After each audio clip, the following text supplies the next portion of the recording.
we know that one of the skills we want in our employees is that they show up. And so we're training kids to show up and be present and be actively engaged in the work we're doing, which in this case is learning. So this would be your walk-up music if you had walk-up music. Like if you're going up to give a keynote, they're playing this. I love that song. I'll tell you what, did you listen to Journey as a kid? More as an adult. More as an adult? You're like, I wasn't allowed to listen to music. Yeah, no, I would listen to music, but it was more like Tiffany and Michael Jackson. I feel like as a kid, I listened to Jim Croce, and I listened to a lot of Stevie Miller Band. But I'm the youngest of six, and so they'd listened to a lot of rock and roll. Lindy, we're here to talk about our focus areas for 2025, 26. One of the things that we want to do as a school district is be data-driven. And so we have two focus areas, and they're kind of linked. The first one being chronic absence, trying to improve that. Yeah, so we're looking at chronic absenteeism. So this is the federal and state definition of chronic absenteeism is what? A student that misses 10% or more of their school days.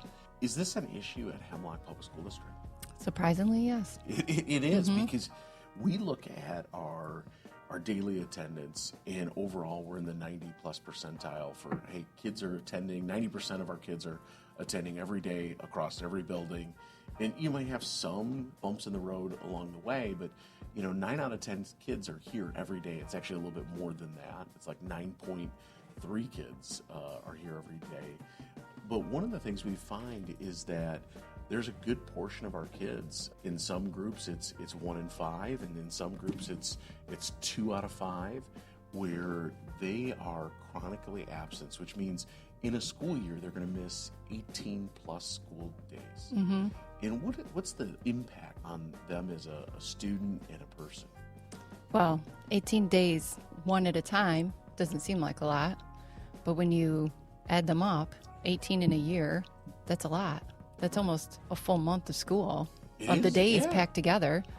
And then if that's 1 year, let's say that's kindergarten, 18 more in first grade, and in second grade, and in third grade, that's a lot of, it compounds.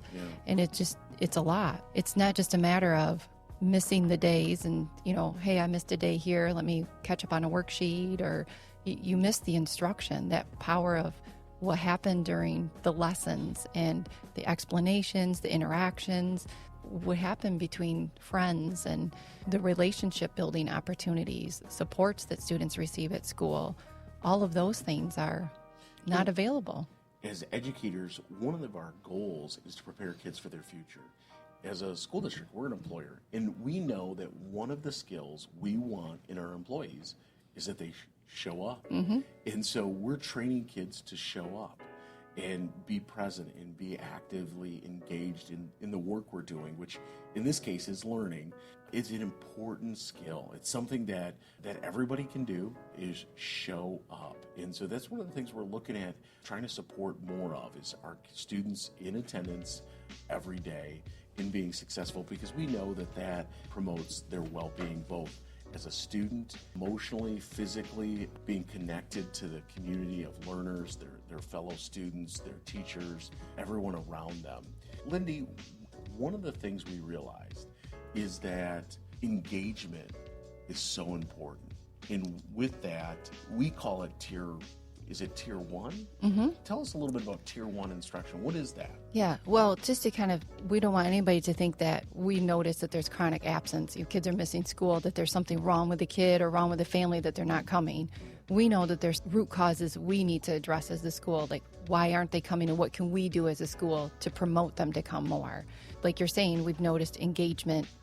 What can we do to make school not necessarily more that they want to be here because it's all fun and games, but what can we do with our instructional practices that all students receive that make them so strong that the kids don't want to miss, that the kids feel so in tune to the learning process and so a part of the learning that they have to be here every day to stay in tune to it? Yeah, I'm sure. I mean, you went to school.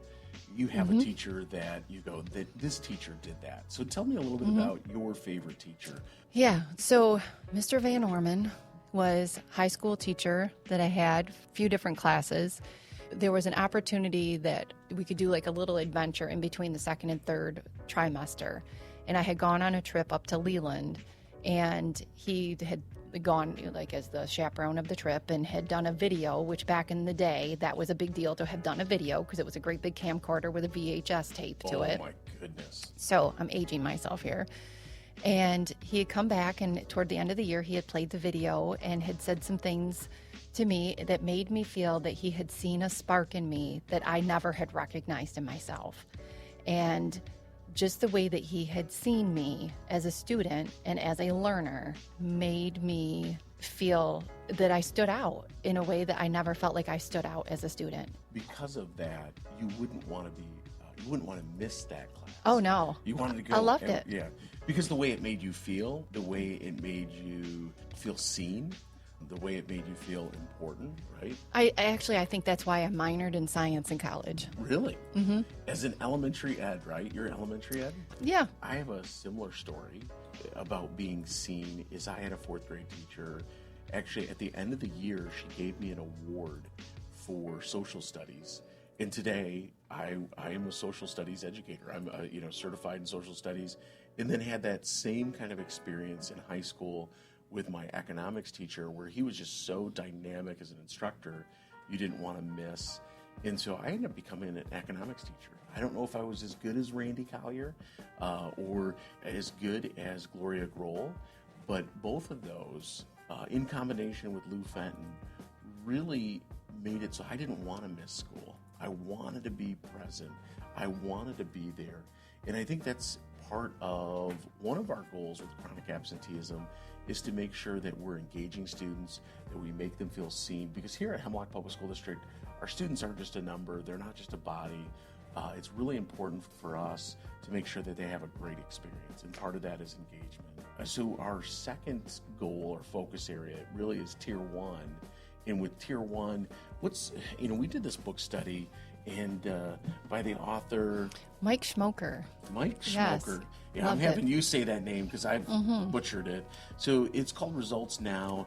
I've got it all tabbed up here. Coffee stain later and everything else. I think, what page is that coffee stain on? What are some of our walkaways when we think about Tier 1 instruction? What I loved is there's an analogy in here about medicine, just about how we grow in our practices with medicine. And thank goodness we don't do bloodletting anymore. in with instruction, there's the same kind of thing. We know some things work and some things don't. For me, being 30 years in the business, and you as well, right? We're both 30-year veteran educators. Almost. Okay, you're like, hey, you're a little... I'll preserve a little. You're a little bit older, Don. But you go, with that, one of the things that's interesting for me is seeing the cycle, like the things that I was taught that were important as a new educator now have cycled back, and these are the things that we go, you know what? This is really the core of good instruction. And not that those things ever really faded out. I will say that that's why they're back, right? In the forefront, because we're like, we identify these as key elements. We have amazing teachers. We Absolutely. have teachers who are excited to work with kids. They're excited to be here. We are here to support them. And so what are some of our walkaways from this book? How are we going to best support our teachers this year? I think just really helping hone in on what exactly are those identified practices that we need to make them crystal clear that these are the ones we're honing in on, and those other things that maybe muddy the waters that have become popular by maybe social media or things, and say, okay, those aren't the effective practices. Let's not get into those things. Let's make clear priorities. These are our instructional practices, and hone in. Really kind of looking at the data, right? Like in one of the things for me is really evident there in the book was providing viable curriculum, making sure that our teachers have resources that are backed by science. We have a fidelity and a commitment to our curriculum that we have in place. And I think that's going to be an important aspect for the school year. We do have Janice Hingston coming back. Yay. And what is Janice going to be doing? Well, she's going to support classroom management and our math curriculum with our elementary. Super exciting. She's K6, so she'll even be upper elementary. Upper elementary. She'll go into our middle school a little bit. So excited to have her back. And then we also have our ISD provides a part-time coach, and we have Sarah Johnston will be joining us this year. Super excited about the work she's been doing across the county and to have her join our district this year. So looking forward to having her work with our literacy programs. To recap, what are the two things we're focused on? Chronic absence, reducing that, and also improving our Tier 1 core instruction. We're super excited with that, folks. That's a wrap for the Huskie Pack podcast. And we're jamming to Lindy's walk-off music.